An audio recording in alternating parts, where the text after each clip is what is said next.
말씀드린 것처럼 이제 한 2달 정도 우리가 사무엘상, 사무엘하 말씀을 함께 은혜를 나눴습니다. 이제 마지막 사무엘하 24장 마지막 본문을 우리가 대하고 있습니다. 여러분, 지난주에 제가 21장 사무엘하 21장의 말씀으로 함께 은혜를 나누면서 21장에서 24장까지를 어떤 사람들은 사무엘하의 부록이다 그렇게 이야기하는 사람들도 있다 그렇게 말씀을 드렸습니다. 일련의 사건들이 언제 일어났는지는 정확하게 알 수 없다는 말입니다. 1절 말씀 우리 한번 같이 읽어보겠습니다. 본문 1절 말씀 다 같이 읽습니다. 여호와께서 다시 이스라엘을 향하여 진노하사 그들을 치시려고 다윗을 격동시키사 가서 이스라엘과 유다의 인구를 조사하라 하신지라. 여기 보면 여호와께서 다시 이스라엘을 향하여 진노하셨다 그렇게 말씀합니다. 처음이 아니라는 이야기죠. 하나님이 다시 그들에게 진노하셨다고 말씀합니다. 그런데 성경은 무엇 때문에 하나님이 진노하셨는지는 기록이 없습니다. 어쨌든 하나님이 이스라엘 백성들을 향하여 또 진노하고 계시다라고 하는 것을 성경이 말씀하고 있는 것을 우리는 볼 수 있는 것입니다. 그런데 여기 오늘 본문이 이해가 안 되는 것들이 있어요. 그건 뭐냐면 다윗을 격동시키셨다. 하나님이 다윗을 격동시키셔서 이스라엘과 유다의 인구를 조사하라 하신지라. 다윗의 마음을 하나님이 격동시키셨다는 거예요. 그래서 인구조사를 하도록 했다고 성경은 우리에게 말씀하고 있는 것을 우리는 볼 수 있습니다. 여기 격동시켰다, 우리가 가지고 있는 개역개정 성경은 격동시켰다 그렇게 말씀하고 있습니다만은 여러분, 개역 성경에는 감동시켰다 이렇게 해석하고 있고요, 현대인의 성경에는 충동을 받았다 이렇게 해석하고 있고, 표준 세번역 성경은 부추기셨다 그렇게 번역하고 있습니다. 우리 한글 성경도 다양한 해석을 하고 있는 거예요. 감동됐다, 격동됐다, 부추겼다, 충동을 받았다 이렇게 다양하게 표현하고 있는 것을 우리가 볼 수 있는 것입니다. 여기 다윗을 격동시켰다라는 이 단어는 원래의 의미가 자극하다, 부추기다, 선동하다, 유혹하다라는 의미를 가지고 있습니다. 그러니까 한글 성경에 다르게 번역하고 있는 거예요. 어떤 성경은 감동으로, 어떤 성경에는 충동으로, 어떤 성경에는 부추긴 것으로, 어떤 성경에는 우리에게 충동을 받았다 그렇게 이야기하고 있다는 말입니다. 문제는 다윗이 누구에 의해서 충동을 받았느냐, 누구에 의해서 감동을 받았느냐 하는 거예요. 여러분, 성경은 분명하게 말씀하기를 하나님이 그를 격동했다, 하나님이 그를 감동했다, 하나님이 그를 충동했다고 우리에게 분명하게 말씀하고 있는 것을 우리는 볼 수 있습니다. 그렇다면 다윗이 인구조사함으로 말미암아 이스라엘 백성들이 7만 명이 죽는 사건이 벌어지게 되는 거예요. 그러면 하나님이 격동시키셨는데, 하나님이 감동하셔서 인구조사를 하도록 했는데 왜 그 책임을 다윗에게 전가하느냐 하는 거예요. 여러분, 오늘 본문 1절의 말씀을 우리는 해석하기 위해서 두 가지의 전제된 것을 먼저 해석을 해야만 이 본문을 이해할 수가 있습니다. 여러분, 지금 사무엘 하에 있는 동일한 말씀, 동일한 사건을 역대상에도 기록이 되어 있어요. 역대상 21장의 1절 말씀을 우리 한번 같이 읽겠습니다. 똑같은 사건이고 똑같은 말입니다. 우리 한번 같이 읽겠습니다. 시작. 사단이 일어나 이스라엘을 대적하고 다윗을 충동하여 이스라엘을 계수하게 하니라. 자, 사무엘 하는 하나님이 그를 격동시켜서 인구조사를 하게 했다 이렇게 기록되어 있어요. 그런데 역대상에는 사단이 그를 부추겼다는 거예요. 사단이 그를 격동시켰다는 거예요. 그래서 인구조사를 하게 했다 그렇게 이야기하고 있는 것입니다. 자, 그렇다면 하나님이 하신 것입니까? 아니면 사단이 한 것입니까? 이게 먼저 전제로 해석이 돼야 오늘 본문을 해석할 수 있는 거예요. 어떤 성경에는 하나님이 하셨다고 되어 있고 어떤 성경에는 사단이 했다고 기록되어져 있습니다. 그런데 여러분, 우리가 이 문제를 푸는 해석은 여러분 욥기서에 기록이 되어져 있어요. 어느 날 하나님께서 욥을 향하여 사단을 향하여 이야기합니다. 네가 이 땅에 다니면서 내 종 욥을 보았느냐 그렇게 하나님이 말씀하십니다. 그때 사단이 고소를 합니다. 그가 그렇게 하는 것은 하나님이 그를 축복하셔서 재물도 많게 하시고 자녀도 많게 하시고 그렇게 부자로 살게 하니까 그가 하나님을 칭송하고 하나님을 믿는 거지, 그가 만약 어려움을 당한다면, 고난을 당한다면 그는 하나님을 버릴 것입니다. 그렇게 이야기하는 거예요, 사단이. 그러니 하나님이 사단에게 이야기합니다. 욥의 생명만 건드리지 말고 네가 원하는 대로 가서 해봐라, 그렇게 말씀하세요. 하나님은 욥이라고 하는 사람을 믿었던 거예요. 그래서 사단이 내려가서 욥에게 심하게 어렵게 하는 거예요. 재산을 다 잃어버리고요, 자녀들 다 죽게 만들고요, 자기의 몸에는 병이 들어서 그렇게 고통 가운데 살도록 하시는 것을 우리는 볼 수 있는 것입니다. 사단이 하는 일이지만 그 사단이 하는 일을 하나님이 허락하셨다는 말이에요. 여러분, 하나님이 개입되지 않은 사건은 어디에도 없습니다. 그것이 악한 사단의 역사를 할지라도 하나님이 허락하셨기 때문에 가능한 거지, 하나님의 힘이 미치지 않는 곳은 이 땅에 어느 곳에서도 없다는 거예요. 우리가 존재하는 이 세계나 영적인 세계나 두말할 거 없이 하나님의 영향력을 벗어나는 그 어떤 것도 없음을 성경은 우리에게 분명하게 말씀해 주고 있는 것입니다. 그렇다면 오늘 이 본문을 해석하는 키가 뭐냐면 하나님이 그것을 허락하셨다는 말이에요. 사단이 와서 다윗을 충동하고 부추기고 그로 하여금 범죄하도록 한 것은 사단이지만 실제로 하나님은 그것을 허락하셨다고 우리가 해석할 수 있게 된다는 말입니다. 그런데 두 번째로 우리가 생각해야 될 것들은 뭐냐면 이런 것입니다. 왜 인구조사가 죄가 되느냐 하는 거예요.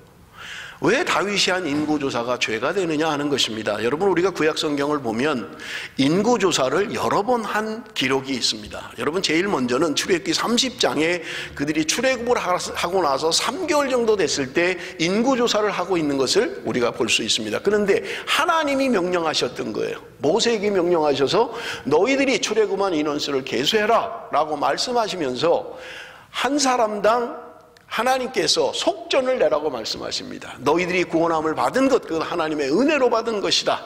우리가 고린도전서 10장에도 이야기하고 있잖아요. 그들이 홍해를 걷는 것은 너희들이 세례를 받은 것이다. 하나님의 구원의 백성이 됐다는 거예요. 그러므로 너희들이 한 사람당 계산을 해서 속전을 내야 된다고 성경은 우리에게 말씀하고 있지만 출애굽기 30장에는 몇 명인지는 보고가 되어 있지 않습니다. 그리고 나서 여러분, 우리가 민수기를 보면, 여러분, 민수기라는 것은 영어로 넘버스잖아요, 그죠? 숫자를 치는 거예요.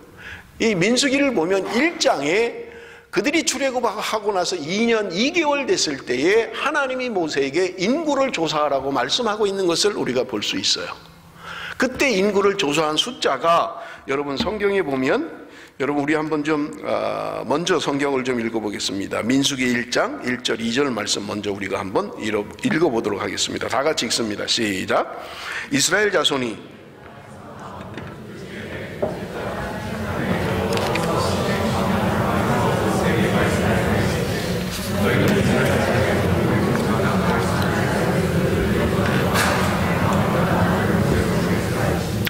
그래서 인구조사를 해보니까 여러분 민수기 1장 46절에 보면 60만 3,550명이었다 이렇게 성경은 기록하고 있는 것입니다.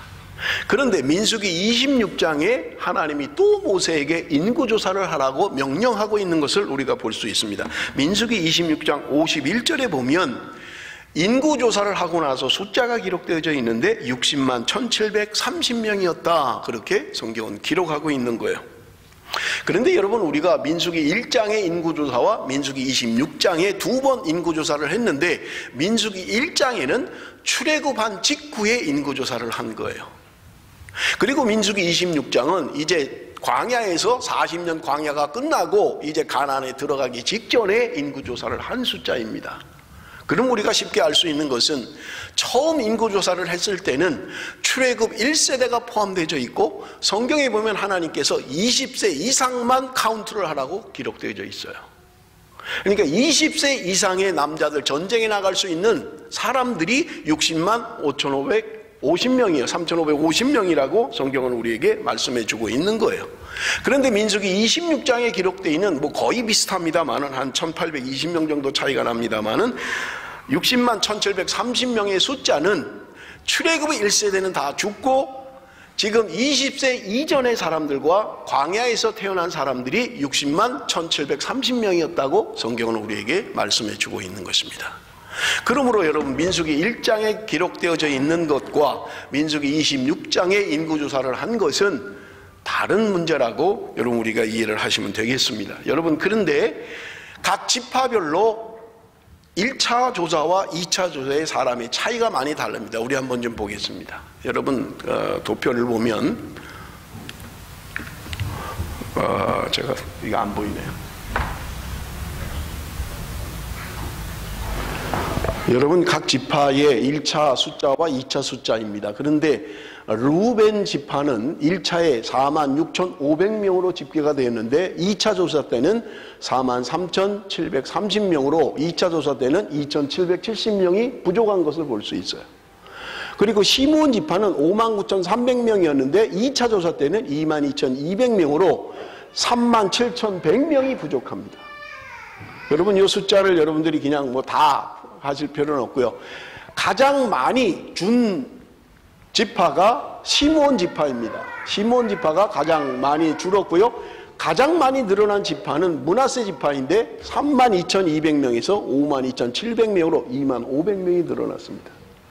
어떤 지파는 1차 지파에 많았는데 2차 지파에는 굉장히 숫자가 줄어든 지파가 있는가 하면, 어떤 지파는 숫자가 적었는데 2차 지파에는 집계를 하니까 숫자가 굉장히 많이 늘어난 지파를 우리가 볼 수 있습니다. 그래서 여러분, 지파별로 증감을 여기 계산을 해보면 여러분, 전체적으로는 1차보다 2차 때는 1820명이 부족했던 것을 우리가 볼 수 있습니다.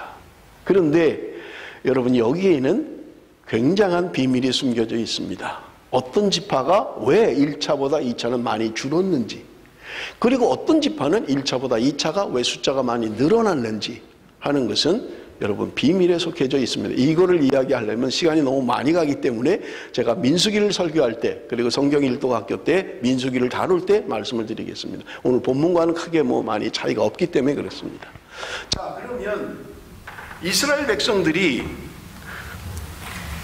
지금 하나님 앞에 출애굽을 해서 지금 1차와 2차에 이런 차이가 있는 것을 우리가 볼 수 있는 것을 우리가 볼 수 있습니다. 그런데 하나님이 모세에게 2번 인구조사를 하라고 분명히 말씀하셔서 모세는 인구조사를 했던 거예요. 그런데 다윗은 인구조사를 한 것 때문에 지금 이스라엘 민족 7만 명이 죽는 일들이 벌어지고 있는 것을 우리는 볼 수 있는 것입니다. 도대체 뭐 때문에, 왜 다윗이 한 인구조사는 7만 명이 죽는 하나님의 범죄, 하나님이 진노하셔서 결국은 7만 명을 죽게 하는 이런 일이 벌어지고, 하나님이 명령한 것은 전혀 문제가 없이 인구조사를 했느냐 하는 것입니다.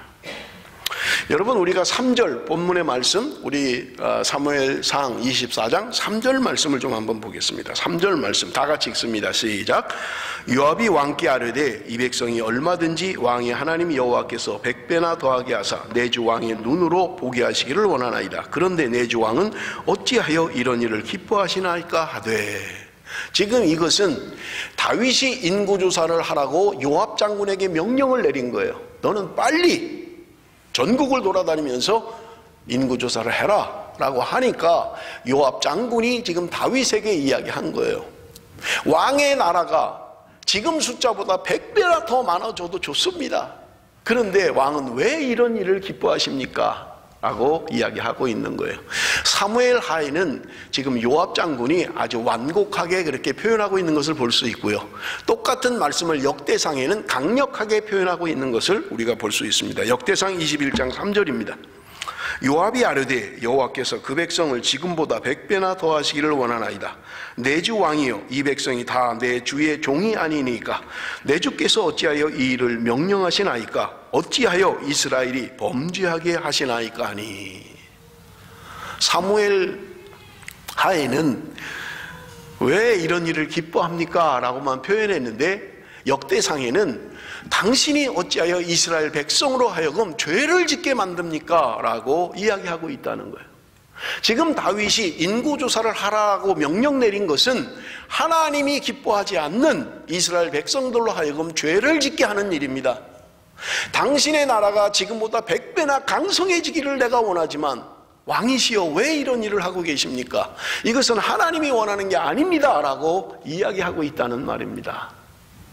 그러면 여러분, 우리는 왜 다윗이 인고조사를 하려고 했을까요? 여러분, 오늘 성경 본문에는 그 다음에 요압이 다윗 왕이 너무나 강력하게 강권적으로 명령을 하니까 그가 이제 9개월 20일 동안 이제 전국을 돌면서 인구조사하는 것을 우리가 볼 수 있습니다. 조금만 우리 지도를 좀 보시면서 여러분 이스라엘을 지도를 보시면 좀 도움이 될 겁니다. 여러분 우리 좀 틀어주세요. 이스라엘의 여러분 지도인데요. 요 위쪽이 지금 갈릴리 바다고 요 흘러내리는 요단강이고 여기가 사해입니다. 지금 그런데 이스라엘의 지도를 보면 여러분 오늘 성경에도 기록되어 있지만 단에서 브엘세바까지 인구조사를 했다는 거예요. 단이라고 하는 것은 갈릴리 위쪽에 있는 곳을 말합니다. 브엘세바는 사해 밑에 쪽을 말하는 거예요. 그래서 성경에 단에서 브엘세바까지라고 이야기할 때는 이스라엘 전체를 이야기하는 것입니다. 그런데 단에서 브엘세바까지의 직선거리가 240km밖에는 안 돼요. 그 다음에 이 폭, 요단강에서 시돈까지 이 폭은 72km밖에는 안 됩니다. 여러분 그냥 상상을 하시면 타스마니아보다 적습니다. 우리 조준희 권사님 오늘 타스마니아에서 오셨는데 타스마니아의 한 3분의 2 정도밖에 안 되는 거예요. 그러니까 여러분 굉장히 작은 곳이죠. 그런데 여러분 이스라엘의 지형이 아주 특이합니다. 지금 이쪽이 지중해고요. 지중해에서 올라오는 지금 여기는 해안도로라고 해서 평야지대입니다. 그리고 나면 지금 여기는 산악지대예요. 산악지대고요.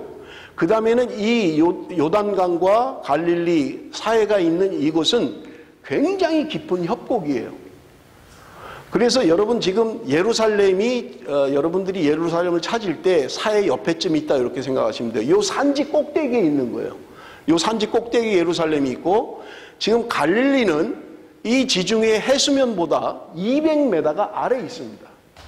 그리고 사해는 지중해보다 400m가 아래에 있어요. 세계에서 가장 낮은 곳이에요. 해수면보다 400m가 낮아요. 그러니까 여러분 이 사해는 예루살렘에서 어느 정도 높이가 되냐면 1200m의 높이가 되는 거예요. 요단 동편 이쪽은 2000m가 넘는 거예요. 그러니까 여러분 상상을 해보세요. 지중해에서부터 평야지대를 거치면 산악지대가 이루고요. 예루살렘 꼭대기가 정점이라면 그 다음부터는 완전 협곡이에요.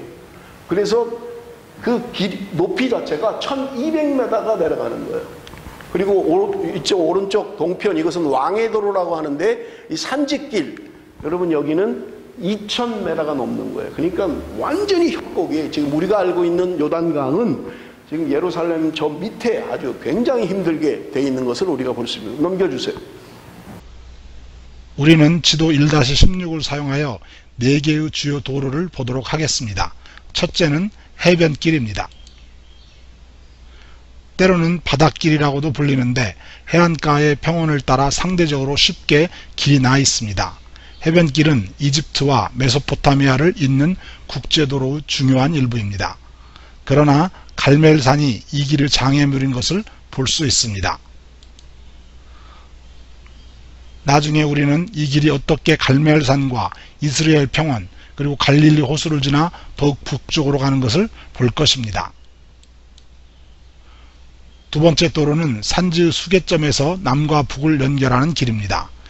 이 길은 족장의 길이라 불리는데 이는 아브라함, 야곱, 요셉이 종종 이 길로 이동했기 때문입니다.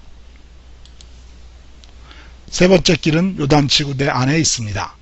평평한 평원은 사해와 갈릴리 호수 그리고 그 너머 북쪽까지 편하게 여행할 수 있도록 하고 있습니다. 네 번째 길은 동부 고원을 남북으로 연결하는 길입니다. 이 길은 왕의 대로라고 불립니다. 그 북쪽의 길을 성경은 바산으로 가는 길이라고 합니다. 이 길을 넘어 다마스커스까지 이어집니다. 예, 좀 멈춰 주시고요. 예, 지금 여러분 이게 조금 이렇게 세워야 되는데 지금 지도를 보느라고 이렇게 돼 있는데 이쪽이 북쪽이고요, 이쪽이 남쪽입니다. 브엘세바가 이쪽이고요, 단은 저 위에고요. 그래서 지금 이스라엘이 이 해안도로가 평야지대예요. 그래서 모든 사람들은 이 길을 선택하는 거예요. 왜냐하면 산악지대가 아니니까 평탄하게 가기 위해서. 그러다 보니까 문제는 뭐냐면 이 북쪽에 아수르, 바벨론들이 형성되어 있었고요. 이쪽 밑으로는 이집트가 형성되어 있었고요. 오른쪽으로는 아시아가 형성되어 있는 거예요. 이스라엘이 얼마나 지형적으로 중요한 도로냐면 이집트든지 아수르든지 아니면 아시아나 유럽의 모든 각국의 나라들이 예를 들어서 이집트에서 이쪽 아시리아를 침공하려면 반드시 이스라엘의 해안도로를 따라서 침공해야만 해요. 그러니까 이스라엘을 거점으로 잡을 수 있는 거예요. 그러니까 아수르도 마찬가지로 여기를 잡으려고 하고 이집트도 여기서 잡으려고 하고 나중에는 유럽에서도 여기서 잡으려고 하는 국제 정치의 핵심 도로가 바로 이스라엘이다라고 하는 거예요. 나라는 작은데 여기를 통해서, 왜냐하면 이 이집트에서 이쪽으로 가려면, 다마스커 쪽으로 가려면 이게 지중해를 가든지 아니면 광야지대로 가야 돼요. 그러니까 너무 힘든 거예요. 그러니까 그들은 이스라엘의 이 해안도로, 그래서 국제도로라고 이야기를 해요. 이 길을 따라서 가려고 했던 거예요. 그러니까 위에 아래 이스라엘은 샌드위치가 돼가지고 지형적으로 외세의 침략을 계속해서 받을 수밖에 없고, 조금 이따 우리가 이사야 말씀을 살펴보겠습니다마는 이스라엘은 이런 국제 정세 때문에 굉장히 힘든 상황에서 눈치를 볼 수밖에 없고, 어느 나라에 우리가 붙어야만 살 수 있느냐 하는 것 때문에 이스라엘이 늘 주위에 왕들의 눈치를 살폈다는 거예요. 여러분, 조금 이따 제가 성경 말씀을 좀 보도록 하겠습니다. 지금 요압 왕이 지금 9개월 20일 동안 전국을 지금 조사하고 지금 다윗 왕에게 그것을 보고하는 거예요. 사무엘하 24장 10절 말씀 우리 한번 읽어봅니다. 다 같이 읽습니다. 사무엘하 24장 10절. 사무엘하 24장 10절 말씀 다 같이 읽습니다. 시작. 다윗이 백성을 조사한 후에 그의 마음에 자책하고 다윗이 여호와께 아뢰되 내가 이 일을 행함으로 큰 죄를 범하였나이다. 여호와여 이제 간구하옵나니 종의 죄를 사하여 주옵소서. 내가 심히 미련하게 행하였나이다 하니라. 여러분, 9절에는 요압 왕이 9개월 20일 동안 전국을 돌면서 지금 숫자를 파악하고 20세 이상의 전투에 나갈 만한 병사를 파악해서 지금 북이스라엘의 숫자는 80만입니다. 남유다의 숫자는 50만입니다. 전쟁에 나갈 수 있는 군인의 숫자가 130만이라고 보고를 하는 거예요. 그런데 그 다음 10절에 다윗은 뭐라고 이야기해요? 다윗이 백성을 조사한 후에 그의 마음에 자책하고 다윗이 여호와께 아뢰되 내가 이 일 행함을 큰 죄를 범하였나이다. 여호와의 이제 간구하옵나니 종의 죄를 사하여 주옵소서. 내가 심히 미련하게 행하였나이다. 아니, 지금 그렇게 불효령을 내리고 조사하라고 요압 장군에게 명령을 해서 9개월 20일 동안 조사하고 보고를 했는데, 보고를 받자마자 다윗은 마음에 자책했다. 하나님 앞에, 하나님 내가 범죄했습니다. 내가 미련하게 행했습니다. 하나님 내가 하나님 앞에 죄를 졌습니다. 라고 회개하고 있는 것을 우리는 볼 수 있는 것입니다. 왜요? 다윗은 지금 왜 그러면 하지를 말든지 그렇게 인구조사를 하고 나서 금방 또 하나님 앞에 내가 잘못했습니다. 내가 잘못입니다. 죄를 졌습니다. 미련하게 행했습니다. 라고 이야기하고 있느냐 하는 거예요. 무슨 충동을 느꼈기에, 그가 어떻게 충동을 받았기에 그는 지금 인구조사를 하고 나서 바로 하나님 앞에 자신의 죄를 회개하고 있느냐 하는 것입니다. 여러분, 이 본문에서 우리가 알 수 있는 것은 인구조사 자체에 문제가 있는 것이 아니라 인구조사를 하는 동기와 목적에 문제가 있다는 거예요. 무엇 때문에 조사를 하느냐 하는 거예요. 다윗이 지금 그토록 요압 장군, 그렇게 신앙인이 아닌 사람도 이야기하기를 왕이여 왜 이 민족으로 하여금 범죄하게 합니까? 당신의 나라가 100배나 더 많아지길 내가 원하지만 당신이 지금 하는 일은 이 민족을 지금 죄짓게 하는 일입니다 라고 이야기할 만큼 그런 소리를 들어가면서까지도 그가 재촉하고 완강하게 빨리 가서 너는 인구 파악을 해갖고 보고해라 라고 하는 이유가 뭐냐는 거예요.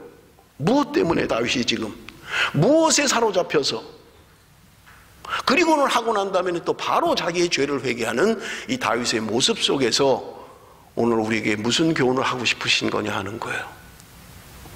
여러분, 우리가 사무엘하를 이미 설교를 여러 번 들었기 때문에 여러분 이해를 많이 하실 거예요. 사무엘하 11장에 다윗이 밧세바와 범죄합니다. 자기의 충직한 우리아의 아내였어요. 그리고 나서 완전 범죄를 저지르기 위해서 우리아 왕을 전쟁터에 내몰고 죽게 내버려 둡니다. 그리고는 밧세바가 임신해서 아들을 낳게 되는 거예요. 그런데 하나님은 나단 선지자를 통해서 그를 책망하셨던 것입니다. 네가 어찌하여 이런 일을 행할 수 있느냐? 너의 집에 앞으로 칼이 멈추지 않을 것이다. 내가 낳은 자녀가 죽게 될 것이다. 하나님의 진노를 나단은 선포하고 있는 거예요. 그 이후로 여러분 사무엘하 11장 이후에 다윗의 역사를 보십시오. 결국은 자기 아들 장남인 암논이 셋째 아들인 압살롬의 누이를 범죄하고 강간함으로 말미암아서 압살롬이 자기의 장남인 다윗의 장남인 암논을 죽이는 역사를 벌이는 거예요. 그리고 그는 혁명을 일으킵니다. 반역하는 거예요. 아버지의 반역을 해서 지금 많은 군사들이 많은 백성들이 압살롬을 따르는 거예요. 우리가 이미 다윗이 도망할 때 맨발로 머리는 풀어 헤치고 겨를도 없이 그 많은 군사들 다 압살롬에게 붙었고 그저 몇천 명 남은 사람들과 함께 그는 도망 망명의 길을 택했던 것입니다. 이길 수 없는 싸움에서 하나님은 압살롬을 버리시고 하나님을 책망하시기 위해서 다윗의 군의 승리를 이끌어 주시는 거예요. 그리고 귀환합니다. 예루살렘으로 귀환했어요. 망명을 떠날 때는 몇 명 되지 않았던 군사들이 돌아올 때는 백성의 대부분이 다윗에게 붙었던 거예요. 예루살렘으로 돌아왔을 때 세바의 반란이 일어납니다. 베냐민 지파의 불량배가 혁명을 일으키는 거예요. 여러분 다윗의 입장에서는 지금 하나님의 진노인 것을 알지만 하나님의 책망인 것을 다윗은 알고 있지만 백성들의 마음이 너무 쉽게 자신을 떠나는 것을 보았던 거예요. 그래서 다윗의 마음속에 도대체 나를 위하여 싸울 수 있는 군사의 숫자가 얼마나 되는가 그것이 알고 싶었던 거예요. 그의 마음에 일어나는 이런 요동치는 것을 사단이 놓치지 않는 거예요. 그를 그래서 충동하고 부추겨서 결국 인구조사를 하게 했던 것입니다. 다행인 것은 다윗이 그래도 영성의 사람이에요. 책도 있잖아요. 현실의 뿌리박은 다윗의 영성이라는 책이 있어요. 아주 은혜스럽게 읽은 적이 있습니다. 그는 상상 속의 믿음을 가진 사람이 아니야. 그는 삶의 현실 속에 수많은 전쟁 가운데 하나님이 함께 하셨고 하나님이 승리케 하시는 것을 경험했던 사람인 것입니다. 그래서 그는 자신이 인구조사를 하고도 금방 자신의 죄를 깨달았던 거예요. 내가 이러면 안 되는데, 내가 하나님을 의지해야 되는데, 내가 병력의 숫자를 의지하면 안 되는데 하나님이 이제까지 수없는 전투에서 함께 하심으로 승리케 하신 그 하나님을 알기에 그는 자신의 잘못을 뉘우치고 있는 것을 우리는 볼 수 있습니다. 사무엘상 17장 47절 말씀 우리 한번 좀 같이 읽어봅니다. 사무엘상 17장 47절 다 같이 시작. 또 여호와의 구원하심이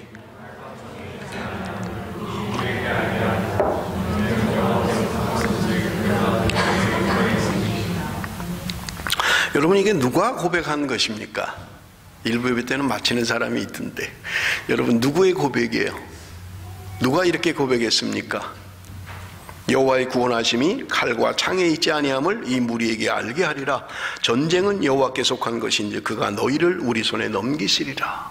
다윗이 고백한 거예요. 다윗이 골리앗과의 싸움 가운데 그가 고백했던 신앙 고백입니다. 전쟁은 하나님께 속한 것이다. 칼과 창으로 싸우는 싸움이 아니라 하나님이 우리와 함께 하시면 승리하게 되는 그런 싸움이 전쟁이다 라고 고백했고 그는 그렇게 믿어왔던 사람이에요. 그랬던 그가 지금 하나님을 의지하지 않고 자신이 가지고 있는 숫자를 의지하는 거예요. 병력을 의지하는 거예요. 여러분 이사야 31장 1절에서 3절 말씀을 한번 같이 봅니다. 도움을 구하러 애굽으로 내려가는 자들은 화 있을진저 그들은 말을 의지하며 병거의 많음과 마병의 심히 강함을 의지하고 이스라엘의 거룩하신 이를 앙모하지 아니하며 여호와를 구하지 아니하나니 여호와께서 지혜로우신즉 재앙을 내리실 것이라. 그의 말씀들을 변하게 하지 아니하시고 일어나서 악행하는 자들을 집을 치시며 행악을 돕는 자들을 치시리니 애굽은 사람이요 신이 아니며 그들의 말들은 육체요 영이 아니라 여호와께서 그의 손을 펴시면 돕는 자도 넘어지며 도움을 받는 자도 엎드려져서 다 함께 멸망하느니라. 여러분, 아까 말씀드린 것처럼 이스라엘은 세계 정세의 각축장이 되었던 거예요.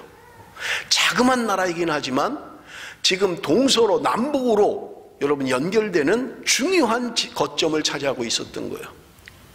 그래서 수많은 제국들이 아수르, 바벨론, 이집트, 여러분 메소포타미아 문명들, 여러분 아시아의 모든 제국들마저도 이 이스라엘을 탐냈던 거예요. 왜냐하면 여기를 거점으로 삼으면 북쪽으로든 남쪽으로든 침략이 가능해지기 때문에 그렇습니다. 산악지대가 아니고 평야지대인 이 이스라엘을 점령하는 나라가 승기를 잡을 수 있기 때문에 그런 거예요. 그렇기 때문에 이스라엘은 늘 눈치를 보고 세계 정세 가운데서 어느 쪽에 붙어야, 우리가 애굽으로 붙어야 좀 괜찮은가, 우리가 바벨론으로 붙어야 좀 괜찮은가, 왕들은 늘 고민했다는 말입니다. 그래서 이사야에서 이야기하고 있는 거예요. 도움을 구하러 애굽으로 내려가는 자들은 화 있을진저. 그래도 애굽이 큰 나라니까 애굽이 우리를 살려줄 수 있을 거야. 우리가 애굽의 도움을 받으면 우리가 뭔가 좀 도움을 받을 수 있을 거야. 그러니까 우리 애굽으로 가자 하는 게 잘못된 판단이었다는 거예요. 누구에게 붙느냐가 문제가 아니라는 거예요.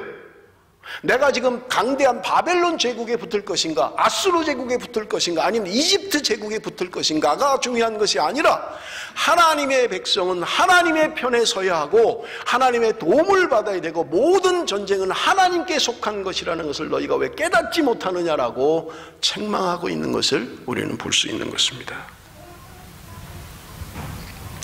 시편 20편 7절에 다윗의 고백이 있습니다. 어떤 사람은 병고 어떤 사람은 말을 의지하나 우리는 여호와 우리 하나님의 이름을 자랑하리로다.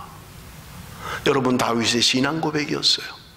어떤 사람은 말을 의지하고 어떤 사람은 병거를 의지하는데 어떤 사람들은 군사력을 의지하는데 우리는 여호와 하나님만 의지합니다. 하나님만 높입니다. 하나님만 찬양합니다. 하나님만이 우리의 반석이시오, 우리의 힘이시오, 하나님만이 우리의 능력이라고 그는 고백했던 것입니다.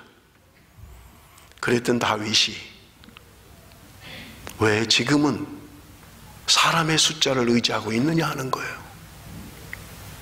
여러분, 이 본문이 우리에게 주는 교훈이 무엇입니까? 다윗의 말년이에요. 지금 다윗의 마지막 고백 속에 여러분 우리에게 주는 분명한 교훈이 있다는 것입니다.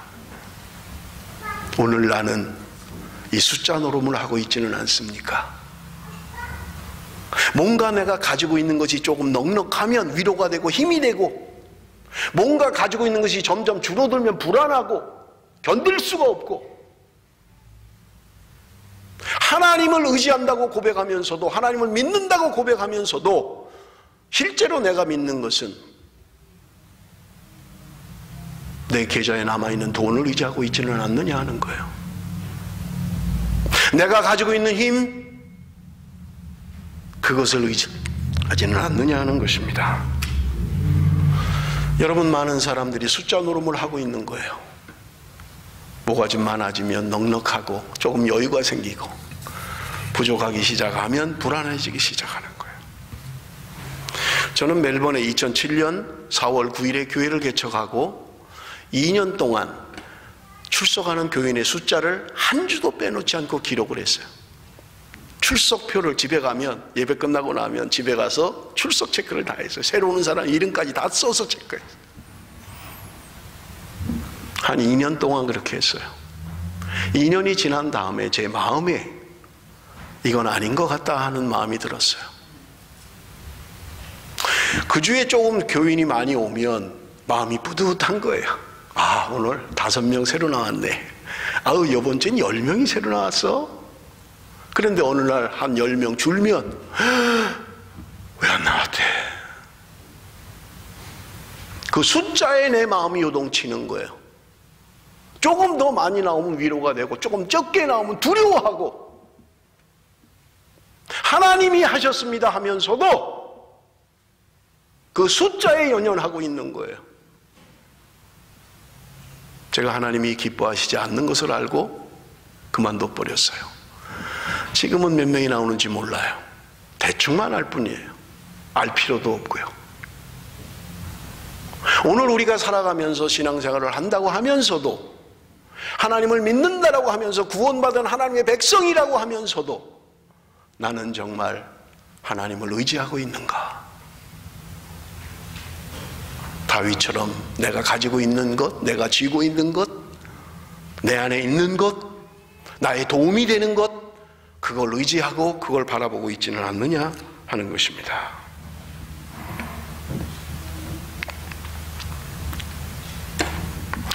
하나님은 갓 선지자를 다윗에게 보냅니다. 사무엘하 24장 13절, 갓이 다윗에게 이르러 아뢰어 이르되 왕의 땅에 7년 기근이 있을 것이니까, 혹은 왕이 원수에게 쫓겨 석 달 동안 그들 앞에서 도망하실 것이니까, 혹은 왕의 땅에 사흘 동안 전염병이 있을 것이니까, 왕은 생각하여 보고 나를 보내신 이에게 무엇을 대답하게 하소서 하는지라. 여러분, 다윗에게는 나단 선지자라고 하는 사람이 있었습니다. 정치에 깊이 개입을 하고 하나님의 뜻을 전달을 하고 하나님의 뜻을 알려주는 나단 선지자가 있었어요. 그런데 여기 오늘 본문에는 이 사건 이후에 갓 선지자가 지금 다윗에게 왔다, 성경은 이렇게 기록하고 있는 것입니다. 나단 선지자는 뭐하고 하나님이 왜 갓 선지자를 다윗에게 보냈느냐 하는 거예요. 여러분, 갓 선지자는 다윗이 처음 사울에게 도망을 다니면서 아둘람 공동체라고 설교를 한번 했잖아요. 아둘람 굴에 그저 눈먼 사람, 쫓기는 사람, 마음이 상한 사람, 분노하는 사람, 보잘것없는 사람들, 칼도 하나 없는 그 세상에 버림받은 사람들이 400명이 아둘람 공동체에 모였다고 말씀을 드렸어요. 그렇게 시작한 다윗의 왕국이에요. 세상에 인정받지도 못하는 사람들, 세상에 환영받지 못하는 사람들이 모인 아둘람 공동체, 그렇게 시작한 다윗의 왕국은 하나님의 나라를 예표하는 거라고 말씀을 드렸어요. 그런데 지금 보십시오. 칼도 하나 없는 보잘것없는 사람들이 모인 그 400명이 아니라 전쟁에 내서 나가서 싸울 수 있는 20세 이상의 숫자만 130만이 된 거예요. 엄청난 부흥이죠. 그런데 그 다윗이 무엇을 의지하고 있느냐 하는 거예요. 하나님은 왜 갓 선지자를 보냈을까? 여러분, 갓 선지자는 아둘람 공동체에 숨어 있을 때 하나님이 갓 선지자를 보내서 다윗에게 유다 광야로 나가라고 말했던 그런 선지자입니다. 다윗이 처음 자신의 백성들을 만들고 왕국을 만들고 시작했던 하나님의 나라, 믿음의 공동체, 그 처음 시작할 때 역사했던 선지자예요. 그러니 다윗의 마음속에 그때 내가 처음 고생하며 사울에게 쫓겨서 도망다니면서 그 보잘것없는 사람들과 시작했던 그 아둘람 공동체, 그때 말씀하셨던 선지자, 지금 너무너무 많은 것을 가지고 있음에도 불안해하는 다윗, 그때는 아무것도 없었지만, 가난 자로 없는 그때였지만, 먹을 것을 걱정해야 되는 그때였지만 하나님의 보호하심이 있었고 하나님의 인도하심이 있었고, 다윗은 온전히 하나님만 의지함으로 말미암아 하나님이 수많은 전쟁에 승리케 하셨고 그의 생명을 보호하셨고 그를 부흥케 하셨음에도 불구하고 다윗은 그것을 망각해버리고 있는 거예요. 갓 선지자가 왔을 때 다윗은 그 처음을 생각하지 않았겠어요. 내가 처음 아둘람 공동체에서 시작할 때 그 보잘것없는 사람들, 그 세상에 버림받은 사람들과 시작했던 그 하나님의 공동체를 생각하지 않았겠냐고요. 여러분, 갓 선지자는 다윗에게 이야기합니다. 하나님이 당신에게 세 가지 옵션을 줍니다. 첫째는 7년 기근, 7년 동안 기근이 오는 것. 둘째는 3개월 동안 당신이 적군에 쫓겨다니는 것. 셋째는 3일 동안 전염병이 퍼져서 죽게 만드는 것. 세 가지 중에 하나를 선택하라고 말씀하십니다.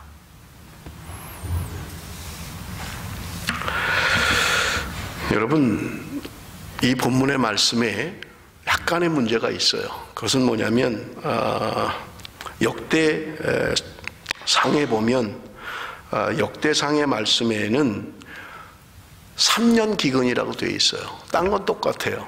3개월 동안 쫓겨다니는 것, 3일 동안 전염병 똑같은데 사무엘 하에는 7년 기근이라고 되어 있고요. 역대상에는 3년 기근이라고 되어 있는 거예요. 자, 그러면 뭐가 맞냐는 거예요. 사무엘 해가 맞는 건지 역대상이 맞는 건지. 성경을 반대하는 사람들은 봐라, 이게 성경이 이게 그러니까 엉터리 아니냐, 어디는 7년이라고 돼 있고 어디는 3년이라고 돼 있으니까 이건 엉터리다 라고 하는 사람들도 있어요. 어떤 사람들은 이것은 기록하는 사람이 뭔가 실수를 해서 잘못된 것이다, 그렇게 이해하는 사람도 있습니다.